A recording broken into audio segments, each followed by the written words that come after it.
नमस्कार, कार्यक्रम ग्लोबल टकमा यहाँहरूलाई स्वागत छ। म नारायण तिमल सेना। दर्शकहरू, यति बेला स्थानीय तहको निर्वाचनमा राजनैतिक दलहरू हुमिएका छन्। जनताले, मतदाताले विशेष गरी कुन दललाई छान्ने, के गर्ने, कस्ता कार्यक्रमहरू ल्याउँदैछन्, कुन कुन दलले कसरी र कस्तो व्यक्तिलाई उम्मेदवार छान्दा उपयुक्त हुन्छ, त्यसमा चाहिँ अलिकता रस्साकस्सी पनि देखिन्छ। विशेष गरी आज म नेकपा एमालेको कुरा गर्नेछु। नेकपा एमाले स्थानीय तह 753 स्थानीय तहमा आफ्ना उम्मेदवारहरू तोकिसकेको छ। अहिलेसम्म विशेष गरी 1,50,929 उम्मेदवार चाहिँ छन्। मेयर र अध्यक्षमा 2400 भन्दा बढीको स्वतन्त्र उम्मेदवारी परेको छ। स्वतन्त्र उम्मेदवारी किन पर्यो र नेकपा एमाले आफ्ना उम्मेदवारहरू कस्ता कस्ता उठाएको छ, कस्तालाई उठाएको छ र एमालेको आकलन अबको स्थानीय तहको निर्वाचनमा कस्तो छ? 43% भन्दा बढी मत लिएर आएको 74 सालको स्थानीय तहको निर्वाचनमा अब नेकपा एमालेको आकलन कस्तो हुनेछ? यसै पेरिफेरीमा रहेर आज म कुराकानी गर्नेछु। नेकपा एमाले आफ्नो घोषणापत्र पनि जारी गरिसकेको छ। यो घोषणापत्र कतिको कार्यान्वयन हुन्छ र 74 मा जारी गरेको घोषणापत्र कति कार्यान्वयन भयो? यसै पेरिफेरीमा रहेर आज म कुराकानी गर्नेछु। मसँग हुनुहुन्छ नेकपा एमालेका पोलिट ब्युरो सदस्य, नेकपा एमालेका सांसद कृष्ण राई। स्वागत छ सर। धन्यवाद। आरामै हुनुहुन्छ? ठिक छ। सबै ठाउँमा उम्मेदवारी दिइयो है एमालेबाट? सबै ठाउँमा। कस्तो छ चुनावी माहौल? चुनावी माहौल मलाई लाग्छ अब गठबन्धनमा रहेका दलहरूले आकलन गरे जस्तो हुँदैन र हामीले धेरैदेखि भन्दै आयौँ, धेरै पहिलादेखि कि अब मुलुकमा नेकपा एमाले एउटा ब्रान्डेड पार्टी, एउटा वर्गको मात्रै नभएर अब विभिन्न समुदायको लागि पनि त्यो, किनभने एमाले हिजो का निर्वाचनमा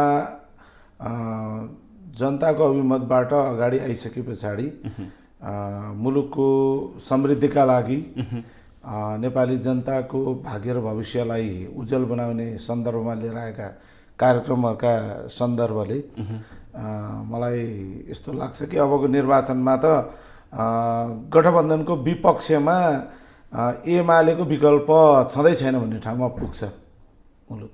भनेपछि 74 को जुन 43% भन्दा बढी मत थियो, त्यो बढ्ने आकलन छ कि त्यो घट्छ? त्यो बढ्छ। त्यो बढ्नुपर्ने कारण के हो भने तपाईँहरूले देखिराख्नु भएको छ, अहिले सत्ता गठबन्धनमा रहेका दलहरू, खास गरिकन 5 दलको अवस्थालाई हेर्ने हो भने उहाँहरूको अहिले निर्वाचनका उम्मेदवारी दिने सन्दर्भमा त्यो छताछुल्ल बनेको छ। अर्थात् हामीले पहिल्यै नेकपा एमाले भने जस्तो माथिल्लो तहमा राष्ट्रिय राजनीतिका खेलाडीहरूले केही खेल खेले होलान्, तर नेपाली जनताले मुलुकका लागि नखेलिएको खेलमा सामेल हुने छैन। त्यसकारणले जनताहरू फेरि पनि एमालेका पक्षमा जुनसुकै तहको निर्वाचन, हामीले त के भन्यो भने चाहे स्थानीय तहको आओस्, चाहे तपाईँको केन्द्रीय तहको आओस् वा प्रदेश तहको, जुनसुकै तहको निर्वाचन पहिला गऱ्यो भने पनि हाम्रो उपस्थिति राम्रो हुनेछ, हामीले पहिल्यै भनेका थियौँ। उपस्थिति राम्रो हुनका लागि उम्मेदवार राम्रो हुन पर्यो, पहिलो कुरा होइन? नेकपा एमाले टिकट दिने बेलामा दलमा निष्पक्ष रूपमा टिकट दिएको छ भनेर चाहिँ तपाईँ बुझ्नु भएको छ? सामान्यतया प्रचलनका हिसाबले चाहिँ हेर्ने हो भने अपवादका केही घटनाहरू कहीँ घट्न सक्छन्, तर सिस्टमका हिसाबले, हिजोदेखि चलिआएको प्रचलनका हिसाबले हेर्ने हो भने नेकपा एमालेमा संस्थागत रूपमै तपाईँको निर्णय गरेर जाने परम्परा हो हाम्रो। जस्तो तपाईँलाई भनौँ, हाम्रा प्रतिद्वन्दी दल नेपाली काङ्ग्रेसमा हेर्ने हो भने त्यहाँ धेरै प्रकारका चलखेलहरू हुन्छन्। खास गरिकन टिकट वितरणमा चाहिँ आर्थिक चलखेल हुने बेसी त्यहाँ समस्या हुन्छ, अनि त्यहाँ पहुँचका चाहिँ धेरै ठुलो समस्या हुन्छ। यद्यपि म उहाँहरूले लिएको नीतिसँग मेरो विचारका हिसाबले मैले भिन्नता राखेँ भने पनि उहाँहरूका प्रति मेरो भनाइ केही पनि छैन, किनभने उहाँहरू समाजलाई परिवर्तन गर्ने सन्दर्भमा उहाँहरू पुँजीवाद नै उहाँहरूको अभिष्ट हो। अब त्यसो भएको हुनाले पुँजीवादको सैद्धान्तिक घेराभित्र रहेर उहाँहरूले काम गर्ने हो। त्यो चाहे सरकार सञ्चालन गर्ने सन्दर्भमा होस् वा सरकार सञ्चालन गर्नका लागि निर्णय गरेर पठाउनु पर्ने सन्दर्भ होस्, त्यो उहाँहरूको त्यस्तो हुन्छ। तर एमालेमा कहिले पनि त्यस्तो हुँदैन, कहीँ पैसाका चलखेल हुने र तपाईँको कमिटी प्रणालीभन्दा बाहिर जाने त्यस्तो हुँदैन। हामीले अहिले पनि स्थानीय तहमा तपाईँको जस्तो भन्नुहोस् न, अब नगरपालिकाको कहीँ हुँदैन भन्नुहुन्छ।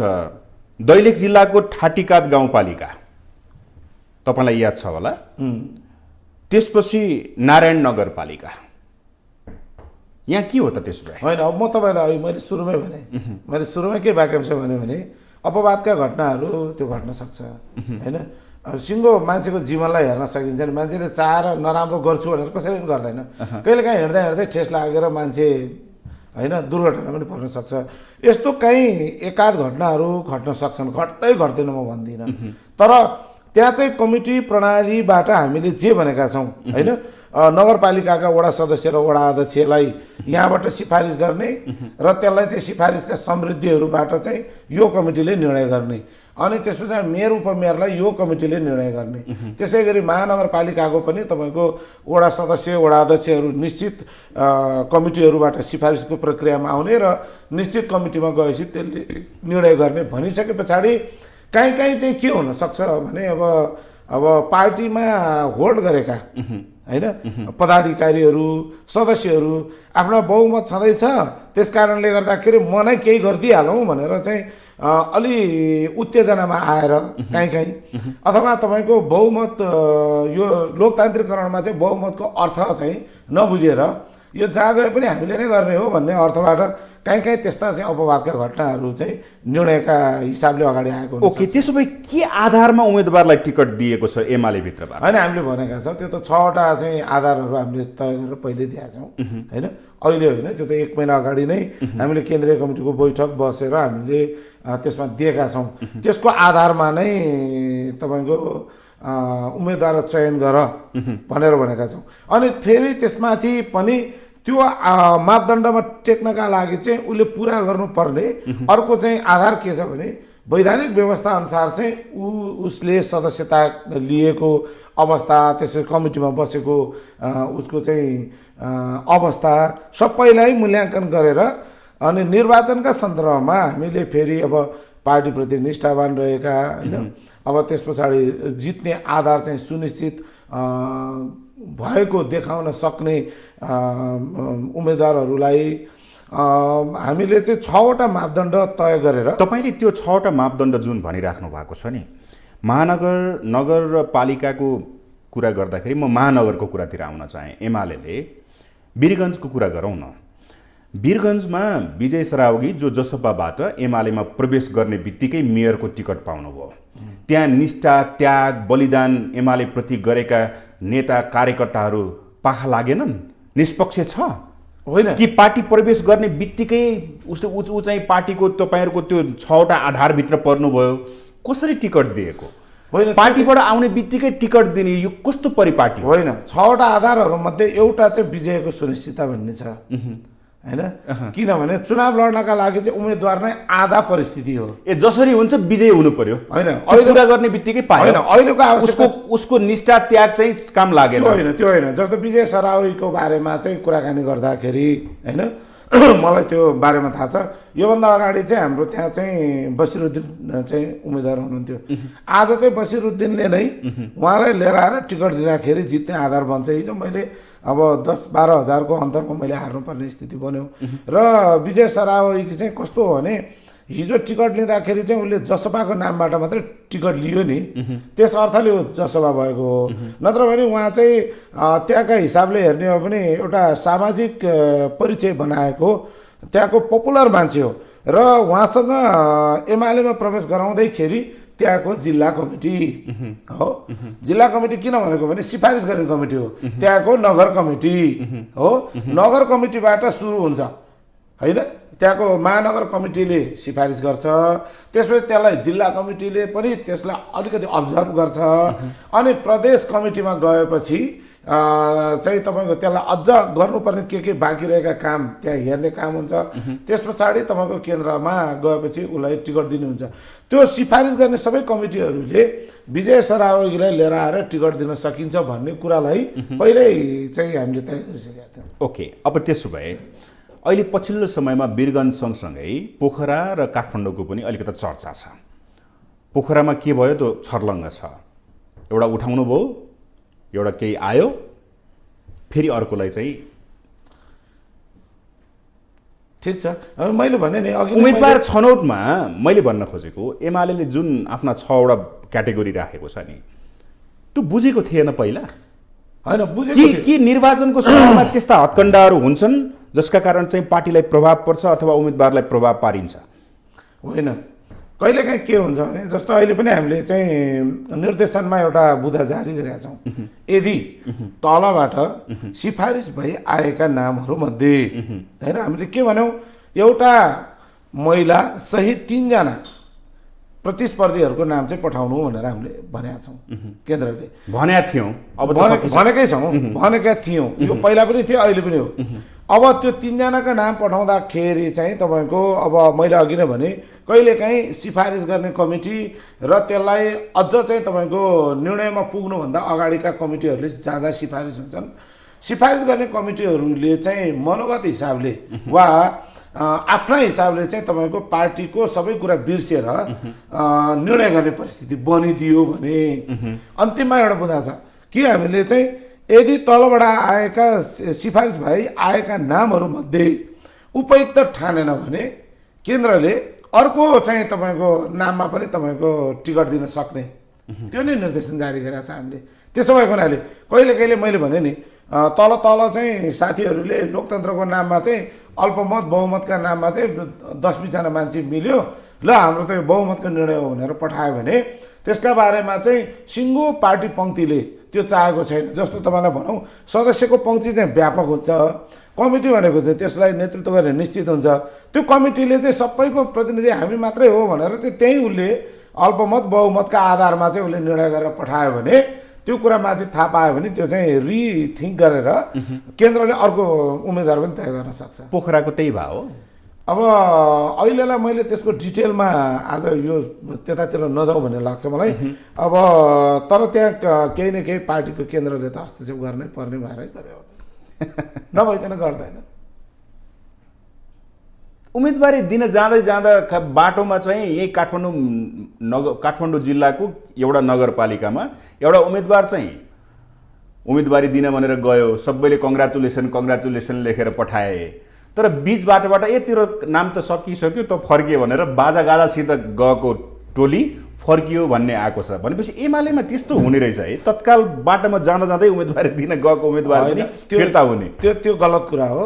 त्यो के गलत कुरा हो भने जस्तो मैले अघि नै भने सिफारिस गर्ने कमिटी र निर्णय गर्ने कमिटीका बारेमा कार्यकर्ता पङ्क्तिलाई प्रश्न छ, निर्देशन जारी भएको छ। अनि अब जो मान्छे चाहिँ त्यसरी जाने हो, जानु पूर्व मेरो नाममा टिकट आयो कि आएन हेर्नु पऱ्यो नि त पहिला। अनि कहिलेकाहीँ कस्तो हुन्छ भने अब जो टिकट पाउन योग्य भएर बसेको हुन्छ उसलाई कौतूहलता हुन्छ मेरो नाममा आयो कि आएन, उसले हुटुटी हुन्छ, कहाँबाट सोध्ने कसैले।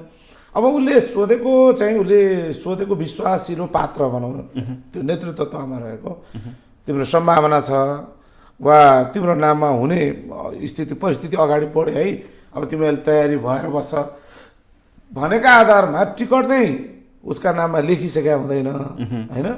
अनि अब कहिलेकाहीँ के हुन्छ भने छलफल गर्दै जाँदा टुङ्ग्यो भन्दै गइरहेको हुन्छ। त्यस पछाडि अब त्यहाँ चाहिँ विभिन्न अब धेरै मान्छेहरू हुन्छ नि, विचार आउँछ, अन्तिममा गएर चाहिँ फेरि 1 नम्बरको निर्णयमा चाहिँ रिथिङ गरेर चाहिँ अर्को नाममा टिकट बन्ने परिस्थिति पनि बन्न सक्छ। त्यो भएको होला। त्यसमा काठमाडौँ महानगरको 25 वर्ष अगाडि जितेको व्यक्तिलाई 25 वर्षको अवधिमा फेरि त्यसलाई गर्नुपर्ने, अरू काठमाडौँमा अरू व्यक्ति आफ्ना कार्यकर्ता नेता नभएर हो एमाले, जबकि उहाँलाई मिटुको आरोप लागेको छ। प्रदेशमा उहाँ चाहिँ लीला उसँग चाहिँ मुख्यमन्त्रीसँग चाहिँ विवाद गर्नुभयो, निलम्बन हुनुभयो। त्यस्तो व्यक्तिलाई तपाईँहरूले चाहिँ उम्मेदवार उठाउनु त्यो के थियो? 25 वर्ष अरू थिएनन् काठमाडौँमा? होइन, अरू नभएर भन्ने होइन, के हो त त्यसो भए? अरू नभएर भन्ने होइन, योभन्दा अगाडि पनि उहाँ विद्या सुन्दरले पाउने बेलामा पनि उहाँ प्रतिस्पर्धी नै हुनुहुन्थ्यो हो।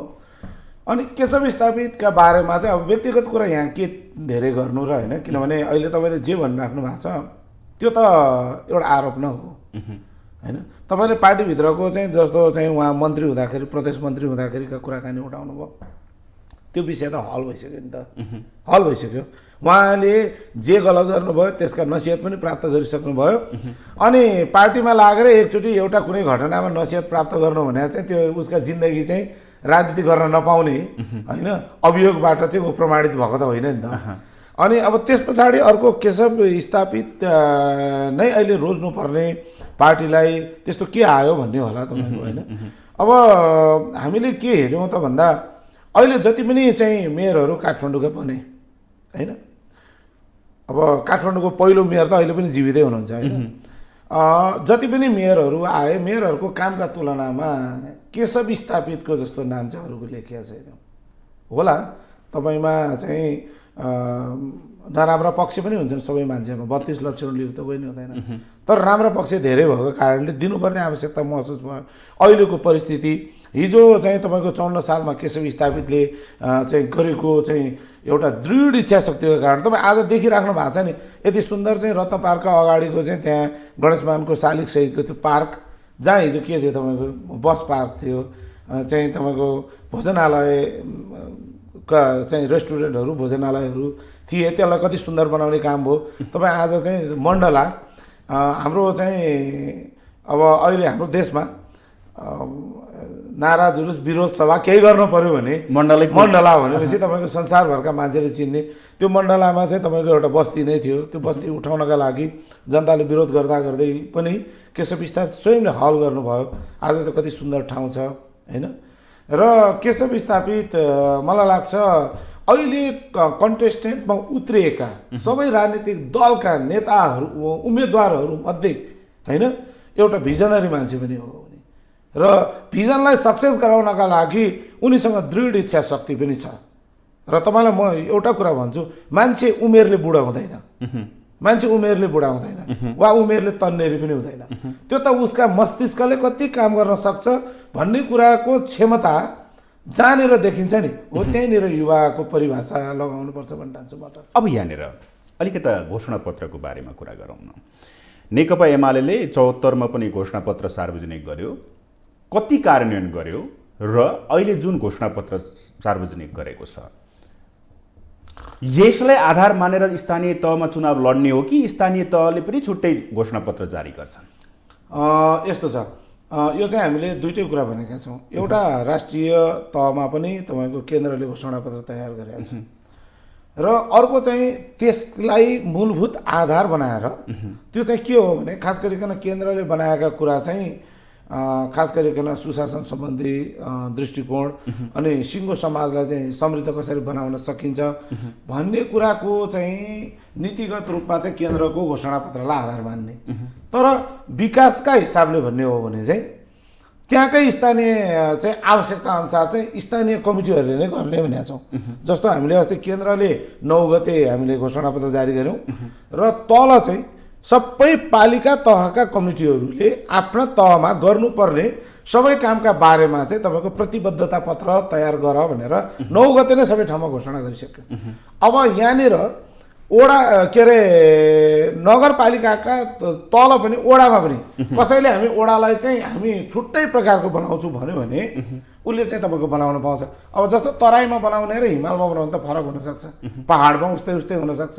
त्यस कारणले त्यहाँको चाहिँ आर्थिक सामाजिक र सांस्कृतिक अवस्थालाई मध्यनजर गरेर होइन एउटा सुशासनका सन्दर्भमा चाहिँ माथिबाट आउने नीतिगत कुरा भयो, विकासका मोडलका कुरामा पनि तपाईँको केही तपाईँको माथिका पनि नकल गर्न सक्ने भयो। तर त्यहाँकै आवश्यकता के छ होइन, जस्तो चाहिँ अब चाहिँ बस्ती विकास भएको ठाउँमा सडक एक्सटेन्ड गर्नुपर्ने भयो भने त त्यो स्थानीय तहबाट चाहिँ त्यो लगानीका दृष्टिकोणले चाहिँ तपाईँको त कमजोर बन्न सक्छ भनेपछि त्यहाँको आवश्यकता अनुसार त्यही नै निर्णय गर्ने गरी घोषणापत्र तल भने प्रतिबद्धता पत्र। त्यसो भए प्रतिबद्धता पत्र 74मा पनि जारी गर्नुभएको थियो, धेरै सिट पनि जित्नु भएको थियो स्थानीय तहमा, 43%। 43%। झन्डै आश्वासन र प्रतिबद्धता त्यो बेला पनि थिए। अब फेरि एमालेलाई जिताउनु पर्ने आधार ती प्रतिबद्धता पुरा गरेर जिताउनु पर्ने आधार हो अथवा के छ? यसका तपाईहरुले पुरा गर्नु भएको छ अथवा फेरि अर्को आश्वासनको पोको बाँड्दै हुनुहुन्छ तपाईहरु? होइन, यसको चाहिँ दुईटा कुरामा हामीले ध्यान दिनुपर्छ भन्ने लाग्छ। एउटा चाहिँ यो चाहिँ अघिल्लो वर्षको प्रतिबद्धता पुरा भयो कि भएन भनेर हेर्ने कुरा जनताकै हो, जनताले मूल्याङ्कन गर्ने हो होइन, जसलाई हामीले आवधिक निर्वाचन भन्छौँ हो। नभए भने त एकचोटि चुनाव जितेर गएका मान्छेले त गरिरहेको हुन्छ, उसलाई फेरि दोहोऱ्याएर जिताउँदैन त, जिताउँदैन, नजिताउन पनि सक्छ। फेरि त्यहाँ चाहिँ तपाईँको विकास निर्माणका कुराले मात्रै चुनाव जित्छ भन्ने कुरा पनि होइन। के हो त त्यसो भए? त्यो चाहिँ त्यहाँको चाहिँ तपाईँको आन्तरिक त्यो चाहिँ तपाईँको ओडामा भन्नुहोस् वा पालिकामा भन्नुहोस् हो, त्यहाँको चाहिँ आन्तरिक सम्बन्धका कुराहरू के छन्, त्यहाँका चाहिँ सामाजिक होइन विभेदका कुराहरू के छन्, सांस्कृतिक चाहिँ तपाईँको अवस्थाहरू कस्ता छन् होइन, अनि आर्थिक समृद्धिका लागि चाहिँ तपाईँको के छ, जस्तो चाहिँ तपाईँको एकदमै दुर्गम चाहिँ ठाउँहरूमा चाहिँ तपाईँको नगरपालिका बनेको छ। यहाँको काठमाडौँको नगरपालिकाले हेरेर उसले चाहिँ आफूले नक्कल गर्न थाल्यो भने ऊ असफल हुन्छ, त्यो विकासका कुरामा होस् अरू कुरामा होस्। त्यस कारणले उसले त्यहीँकै स्रोत साधनको घनत्वलाई हेरेर, म भनिरहेको छु, स्रोत साधनको घनत्वलाई हेरेर त्यही अनुसारको चाहिँ विकासको मोडालिटी जसले प्रस्तुत गर्न सकेको छ त्यो फेरि पनि जित्छ होइन। तर जोसँग स्रोत साधन एकदम बढी छ तर त्यसको चाहिँ त्यहाँको जनघनत्व र आर्थिक स्रोत साधनको घनत्वलाई बुझ्न नसकेर विकासमा ब्यालेन्स गर्न नसकेको, अनि अर्को मैले फेरि भने आर्थिक सामाजिक र सांस्कृतिक अवस्थालाई मध्यनजर गरेर प्रोग्राम लिएर आउन नसक्ने ठाउँमा चाहिँ जतिसुकै मतले हिजो जितेको भए पनि जनताले चाहिँ त्यसलाई पुनर्मूल्याङ्कन गर्न सक्छ। अब तपाईँहरूले आफ्नो घोषणापत्रमा लेख्नु भएको छ, अनेकौं प्रतिकूलता, सीमा र कठिनाइका बावजुद विगत 5 वर्षमा हाम्रो नेतृत्वमा रहेका केन्द्र, प्रदेश तथा स्वयं स्थानीय तहको अग्रसरतामा महत्त्वपूर्ण काम भएका छन्। के महत्त्वपूर्ण काम गरेको छ यो महत्त्वपूर्ण कामको सन्दर्भ चाहिँ के हो भने अब यो चाहिँ स्थानीय तहको कुराकानी भएको हुनाले होइन, अब 753वटा पालिकाहरू छन्, त्यो पालिकामा छुट्टा छुट्टै चाहिँ सन्दर्भहरू छन्, त्यसका बारेमा आज यहाँ चर्चा गरेरै सकिँदैन। तर सारांशमा भनिदिनु न, के काम भएका छन्, अग्रसर महत्त्वपूर्ण काम भएका छन् भनेर लेख्नु भएको छ तपाईँको घोषणापत्रमा? त्यो हिजो जे भन्यो भने जे प्रतिबद्धता गरियो होइन, जस्तो चाहिँ तपाईँको के हो भने पहिलोचोटि हामीले आर्थिक अधिकार सहितको पालिका पहिलोचोटि बनाएको हामीले 72को संविधान पछि। हिजोको स्थानीय तहको निकाय जस्तो होइन यो स्थानीय सरकार हो, यो सरकारको रूपमा यसलाई हामीले डेभलप गरेका छौँ। यद्यपि तपाईँलाई के भनौँ भने संविधानमा हामीले के लेख्यौँ भने केन्द्रले चाहिँ पहिला नीति निर्माण नगरेसम्म तपाईँको प्रदेश सरकारले कानुन निर्माण गर्दा केन्द्रकै मातहतमा बसेर गर्नुपर्छ, अनि प्रदेश सरकारकै चाहिँ नीतिका आधारमा चाहिँ तल स्थानीय तहले आफ्ना कानुनहरू निर्माण गर्न पाउँछन्। तर हामीलाई यो 5 वर्षको बिचमा के भयो त भन्दा केन्द्रले कानुनका तहमा गर्नुपर्ने कामहरू पनि बाँकी रह्यो, जसका आधारले प्रदेश पनि पूर्ण छैन र स्थानीय तह पनि पूर्ण भएका छैनन् होइन। जस्तो चाहिँ त्यहाँका सेवा सुविधाका कुराहरू छन् होइन, कर्मचारीलाई चाहिँ तपाईँको व्यवस्थापन गर्ने सन्दर्भहरू छन् होइन, अनि अर्को चाहिँ तपाईँको आर्थिक चाहिँ सन्दर्भहरू पनि छन्, त्यहाँको चाहिँ रिसोर्स कस्तो छ त्यसलाई मोबिलाइजेसन गर्नका लागि चाहिँ नीति लिएर आउनु पर्ने कुरामा चाहिँ प्रदेशले निर्णय नगरेको कारण स्थानीय तहमा समस्या पनि भएका त्यस्ता पनि छन्। तर त्यति हुँदाहुँदै पनि अहिले तपाईँले उठाउनु भएको कुरा चाहिँ के हो भने एमाले जितेका ठाउँहरूमा म फेरि यसो भन्दिनँ, त्यहाँ लेख्दैमा 100% चाहिँ त्यो चाहिँ सबै पालिकामा त्यसै गर्यो एमाले जितेको ठाउँमा म भन्दिनँ, म त्यो कुरामा सहमत छैन। तर समग्रमा चाहिँ कुरा के हो भने हिजो एमालेका नामबाट जितेका जनप्रतिनिधिहरू जहाँ जहाँ छन् त्यहाँ चाहिँ प्रतिबद्धता पत्र मैले अघि नै भने स्थानीय तहमा जे भनेर चाहिँ प्रतिबद्धता जाहेर गरेको छ त्यो सन्दर्भमा हामीले अब अहिले म डिस्टिङसन त भन्दिनँ, फर्स्ट डिभिजनतिर चाहिँ पास भएको छ भन्ने आधारमा यो कुरा लेखिएको। फर्स्ट डिभिजनमै पास भएको छ भन्ने छ। तर यहाँ पछिल्लो समयमा के देखिएको छ भने तपाईँले भन्नुभयो नि 43 भन्दा बढ्छ गठबन्धनको स्थिति हेर्दाखेरि जति पनि तपाईहरूले गरेका प्रतिबद्धताहरू छन्, मेट्रो रेल, मोनोरेलदेखि लिएर रेल कुदाउनेदेखि लिएर रसुवागढीदेखि पूर्व पश्चिम रेल कुदाउनेदेखि लिएर 5 वर्ष अगाडि गरेका कुरा त ती नै हुन्, जनतालाई त्यही थिए। फेरि पनि अहिले तपाईँहरूले त्यस्तै आश्वासन बाँड्नु भएको छ। जनतालाई प्रत्यक्ष प्रभाव पार्ने तपाईँहरूले 5 वर्षभित्र भन्नुभएको छ। 5 वर्षमा केही न केही त हुन पर्यो नि। पूर्वाधार, जनशक्ति, वित्तीय व्यवस्था, स्वास्थ्य चेतना, शिक्षा, खानेपानी फेरि तपाईँहरूले राख्नु भएको छ। प्रत्येक वर्ष 7 दशकको इतिहासमा राजनीतिक दलहरूले अझैसम्म ती जनतालाई खानेपानी पुर्याएका छैनन्, स्वास्थ्य पुर्याएका छैनन्, शिक्षा पुर्याएका छैनन्। एउटा आधारभूत आवश्यकता पुरा गर्न नसक्ने राजनीतिक दलले यस्ता फुस्रा घोषणापत्र जारी गरेर कसरी कार्यान्वयन गर्छन् भन्ने चाहिँ विश्वास लिने जनताले। होइन, अब यस्तो हो, तपाईँले जस्तो चाहिँ शिक्षा स्वास्थ्यका कुराकानीहरू उठाउनु हो, जो चाहिँ तपाईँको हाम्रो संविधानले नै तपाईँको होइन नैसर्गिक अधिकारको रूपमा चाहिँ व्याख्या गरेको छ। कागजमा त व्याख्या गरिएको छ। अब तपाईँलाई म भन्छु, व्यावहारिक कुरा गर्दैछु। अब तपाईँलाई म भन्छु, कुन चाहिँ संसारको कुन चाहिँ ठाउँको पार्टीले अनि निर्वाचनमा जाँदा चाहिँ म केही पनि गर्दिनँ भनेर लेख्या कहाँ हुन्छ? सबैले गर्छु भनेर लेख्ने ल, लेख्नै पर्छ त्यो होइन। यो फेरि लेख्नुको पछाडि चाहिँ पुरा नगर्न सक्छ कहिलेकाहीँ। पुरा गरेन भने आवधिक निर्वाचन अप्नाएका मुलुकमा अर्को ताली तपाईँको जनताले त्यसलाई हराउने अधिकार छ। तर जनताले पनि बुझ्नुपर्ने कुरा चाहिँ के हो भने प्रतिनिधि छानी राख्दाखेरि सबै राजनीतिक दलले यही प्रतिबद्धता व्यक्त गर्छ। प्रतिबद्धता व्यक्त गर्दाखेरि चाहिँ कुन चाहिँ राजनीतिक दल र पार्टीका उम्मेदवारले चाहिँ यो काम पुरा गर्छ भन्ने कुराको जाँच त जनताले मतदान गर्दाखेरि पनि जाँच दिइराख्ने हो। त्यो यहाँ दलको मात्र जाँच भएन भन्न खोजेको। राजनीतिक दलहरूले त ललिपप देखाउँछन् नै, तर गर्छ कसले भन्ने कुरा निर्णय त जनताको हातमा हो। होइन, ललिपप होइन, ललिपप हुँदै होइन। किनभने यो मुलुक फेरि पनि राजनीतिक दलले बनाउँछ। विश्वकप फुटबल अब केही समयपछि आउँछ, कस्तो लाग्छ भने यो मुलुकै फुटबलले चलाउने जस्तो लाग्छ क्या होइन। बुढाबुढी पनि गोल भनिरहेका हुन्छन्, केटाकेटी पनि गोल भनिरहेका, तर मुलुक फुटबलले चल्दैन, राजनीतिले चल्छ। मुलुक हुलले चल्ने होइन, फेरि पनि नीति कार्यक्रमले नै चल्छ। त्यसकारण हामीले चाहिँ के यो कुरामा चाहिँ म मेरो दलको मात्र कुराकानी गर्दिनँ।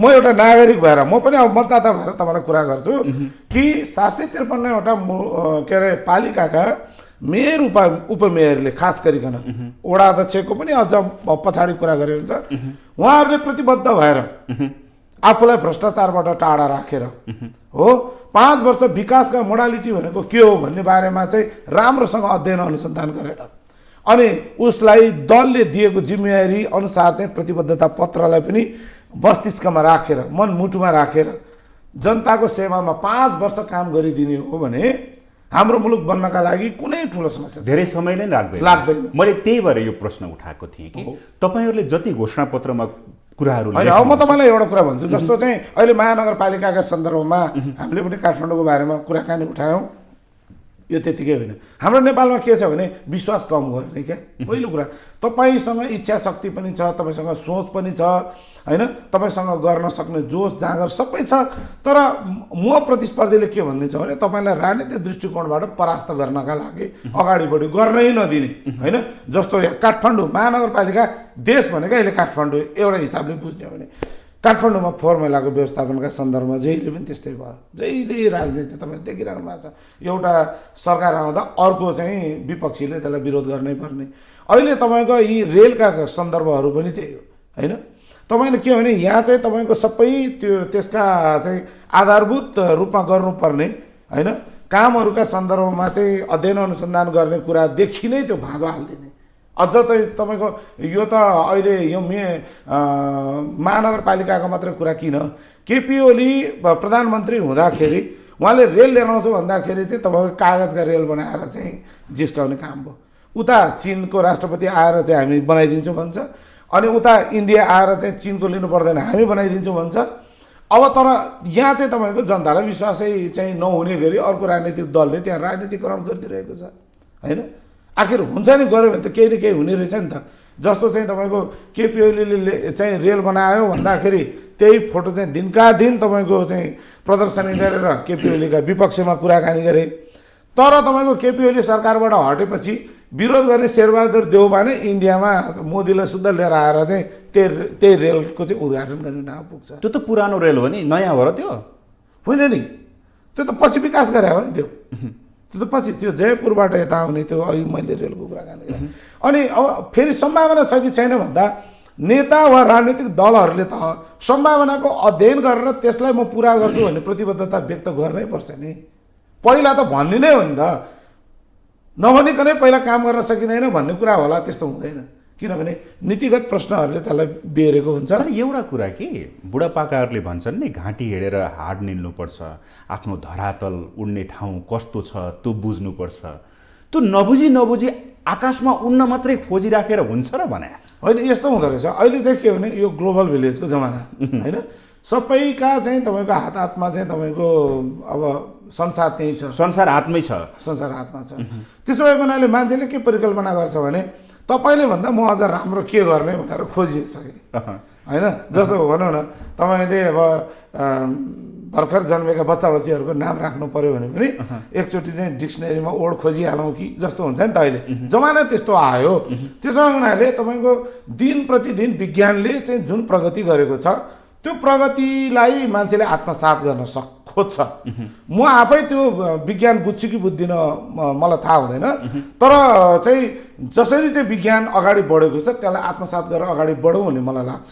तपाईँले भनेको कुरा चाहिँ अब हामी त घाँटी एउटा हाड निल्ने कुरा त्यो स्वाभाविकै हो। तर के हो भने मलाई चाहिँ के लाग्छ भने सपना देख्नु कुनै चाहिँ तपाईँको अनौठो कुरा होइन।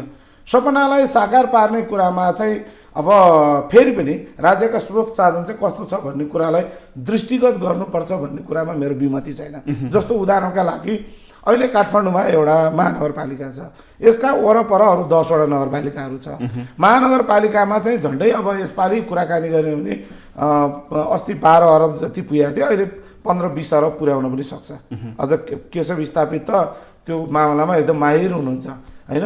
20 अरब चाहिँ 17-18-20 अरब रुपियाँ कति पुग्छ थाहा छैन, त्योभन्दा बढी नै पुग्न सक्छ। त्यो पुग्यो भने महानगरलाई चाहिँ तपाईँको सबै हिसाबले समृद्ध गराउनका लागि यो वरपर रहेका नगरपालिकाहरू अनि भक्तपुर ललितपुरमा रहेका चाहिँ अरू पालिकाहरू पनि समृद्ध हुनुपर्छ। त्यसका लागि यसले चाहिँ साझेदारी प्रोग्रामहरू अगाडि बढाएर विकासका मोडालिटीलाई अगाडि बढाउन सक्छ। नम्बर 1 यो चाहिँ मेयरकै इच्छा शक्तिमा भर पर्छ। अर्को चाहिँ अब हामीले चाहिँ यो उपत्यका यति सानो छ, धेरैवटा पालिकाहरू निकायहरू धेरै भए अनि अधिकार क्षेत्रको कुराकानी गर्दा यति चाहिँ मेरो तैँले छुन पाउँदैन भन्ने कारणले गर्दाखेरि हामीले एकीकृत विकास गर्न सकेनौँ उपत्यकाको हकमा। एउटा त हिजोदेखि चाहिँ यो भूभाग जस्तो थियो होइन, खाल्डो थियो। समय कम भयो कृष्ण सर, म तपाईँलाई एउटा प्रश्न सोध्न चाहेँ। यो सबै कुरा भनिरहँदाखेरि अब ती जनता जसले वैशाख 30 गते कुरेर बसेका छन्, नेकपा एमालेलाई किन भोट दिने मलाई बताउनुहोस् त। यसपालि नेकपा एमालेलाई किन भोट दिने भने खास गरिकन पछिल्लोचोटि राष्ट्रिय राजनीतिमा जे घटना घट्यो, राष्ट्रिय राजनीतिसँग सरकारको कुरा त होइन नि, त्यो पनि जोडिन्छ नि त। किनभने अब मेरो दल त एमाले भनेपछि केन्द्र जोडिन्छ, काङ्ग्रेस भनेपछि केन्द्र जोडिन्छ नि। त्यस कारणले राष्ट्रिय राजनीतिबाट त विमुख हुनै सक्दैन। अहिले मैले कानुनका पनि श्रृङ्खला बताएँ। अब अहिले चाहिँ स्थानीय तहमा तपाईँले भनेको जस्तो के हो भने व्यक्ति पनि छान्ने पनि हुन्छ होइन। सबभन्दा पहिला मेरो चाहिँ मर्दा पर्दा सुख दुःखमा नजिक आएर सहयोग गरिदिने व्यक्ति पनि छान्ने हुन्छ स्थानीय तहमा। तर त्यति मात्रैले पुग्दैन, त्यति मात्रैले हुने हो भने त दलको नाममा चाहिँ टिकट नदिए भइहाल्यो नि, स्वतन्त्र उम्मेदवार उठ भन्दै भइहाल्यो, जस्तो अहिले पनि उठेका छन्। होइन, मेरो प्रश्न भनेको चाहिँ एमालेलाई किन मतदान? त्यही त म त्यही कुरा भन्दैछु एकदम छोटोमा। हिजो हामीले गरेको सिङ्गो राष्ट्रिय राजनीतिमा एमालेले खेलेको भूमिकालाई मूल्याङ्कन गरेर पनि एमालेलाई भोट दिनुपर्छ भन्छौँ हामी। अर्को चाहिँ तपाईँको अहिले चाहिँ तपाईँको जे छ एमालेलाई बाइपास गरेर सत्ता गठबन्धन जसरी अगाडि बढेको छ, तपाईँले अहिले मैले सुरुमै भने त्यसकारण जनताले मन पराएन।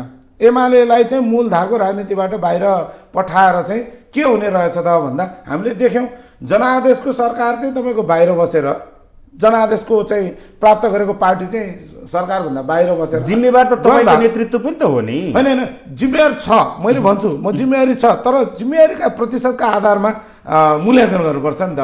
मैले भने अघि नै सुरुमा भने सबै गाईले धोएका मान्छे दुधले धोएका मान्छे हुँदैनन् होइन। त्यस कारणले गर्दाखेरि हामीले तपाईँको हाम्रा पालिकामा हिजो गरिएका प्रतिबद्धता र कामका आधारमा हेर्ने हो भने पनि एमालेलाई भोट दिनुपर्छ र तपाईँको जनादेश प्राप्त गरेका दलहरूलाई बाइपास गरेर गठबन्धन जसरी त्यो संस्कृति बनेको छ आखिर त्यो निर्वाचनसम्म हो। अनि भोलि निर्वाचनपछि आफ्नै दल हुन्छ अनि त्यस पछाडि त्यो विजय भएर गएको उम्मेदवारलाई त्यो जितेका मान्छेलाई भ्रम हुन्छ म कुन पार्टीको मतले जितेँ, भोलि के गर्ने होला उसले। अहिले आज घोषणापत्र वा प्रतिबद्धता पत्र जे भन्नुहोस् त्यो त्यो सत्ता गठबन्धन किन सबैतिर चाहिँ तपाईँको एउटै हिसाबले चाहिँ लागू भएन भन्दा त्यही अन्तर्विरोध हुन्छ। हेर्नुहोस् त्यो अन्तर्विरोधका कारणले गर्दा भनेपछि अहिलेको स्थानीय तहको निर्वाचनमा नेकपा एमाले सिधा भाषामा तपाईँलाई सिधा भाषामा भन्ने हो भने एमालेलाई मुलुकको राष्ट्रिय राजनीतिको मूलधारबाट बाहिर बनाउनका लागि अपवित्र गठबन्धन, अझ यसलाई त हामीले परम आदेश भनेका छौँ, परम आदेशका आधारमा बनेको गठबन्धन त्यसले केही गर्न सक्दैन भने अहिले भने होइन, केपीले पहिल्यै भन्नुभएको। त्यही भएर ताजा जनादेशमा जाउँ भनेर उहाँले संसद विघटनसम्म गर्नुभयो। त्यस कारणले गर्दाखेरि आज तपाईँको यो 8-9 महिनाको बिचमा परम आदेशपछि बनेको यो सरकारको काम कारबाहीलाई हेर्ने हो भने उहाँहरूको सबैको नीति के छ भने अरू जे सुकै होस् एमाले हराऊ, अरू जे सुकै होस् एमाले हराऊ भन्ने अवस्थाबाट चाहिँ तपाईँको जुन गइरहेको छ। त्यस कारण पनि एमालेलाई जिताउनका लागि जनता लाग्नुपर्छ भन्दा संसद विघटन गर्ने बित्तिकै रङ ट्र्याकमा गएको थियो, ट्र्याकमा ल्याउनलाई गठबन्धन गरे हो भन्नुहुन्छ उहाँहरू त। खोइ त अनि यो ट्र्याकमा आए त 1 वर्ष हुन लाग्यो पनि ट्र्याकमा आएन। झन् उहाँहरू आएपछि अब तपाईँको ट्र्याकमा अब फेरि स्थानीय तहको निर्वाचन हुँदैछ, त्यो राम्रो काम होइन? सरकारले त गर्यो त। यो त सरकारले गरे होइन, संविधानले गरे, संविधानले गरे अनिवार्य। बरु तपाईँलाई म स्मरण गराउँछु, बरु म तपाईँलाई स्मरण गराउँछु यो वैशाख 30 मा चाहिँ एमाले मात्रैले निर्वाचन गर्ने भने हो। काङ्ग्रेस चाहिँ माधव नेपाल र प्रचण्डलाई खुसी पार्न पायो भने कम्युनिस्टहरूको भोट त्यतातिर जान्छ, एमाले सानो साइजमा आउँछ भन्ने काङ्ग्रेसको दाउ, माओवादीको दाउ जोसँग मिलेर भए पनि अस्ति नै सकिन लाग्थ्यो, बिउ चाहिँ रोपिराख्नुपर्छ भन्ने माओवादीको दाउ। अनि त्यस पछाडि माधव नेपाललाई चाहिँ केही पनि चाहिँदैन, सेवा सुविधा के दिन्छ काङ्ग्रेसले त्यही लिने, एमाले चाहिँ हराउने, यति होइन 3टा पार्टीको दाउ। त्यसो भएको हुनाले त्यो 3टा पार्टीका दाउका बिचमा चाहिँ त्यो 3टा पार्टीलाई नै हामीले त्यही भएर हामीले महाधिवेशनमा के भन्यौँ दक्षिणपन्थी अवसरवाद भनेर हामीले भन्यौँ, त्यसको व्याख्या गऱ्यौँ।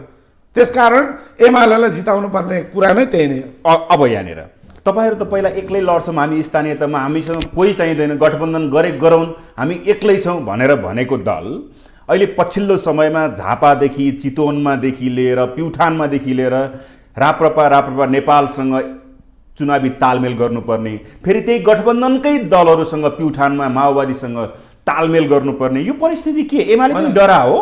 होइन, त्यस्तो होइन। यो चाहिँ तपाईँको के हुन्छ भने मैले अघि नै पनि भने तपाईँलाई हाम्रो मुलुक कस्तो छ भने हिमालको अवस्था छुट्टै छ, पहाडको अवस्था छुट्टै छ, तराईको अवस्था छुट्टै छ।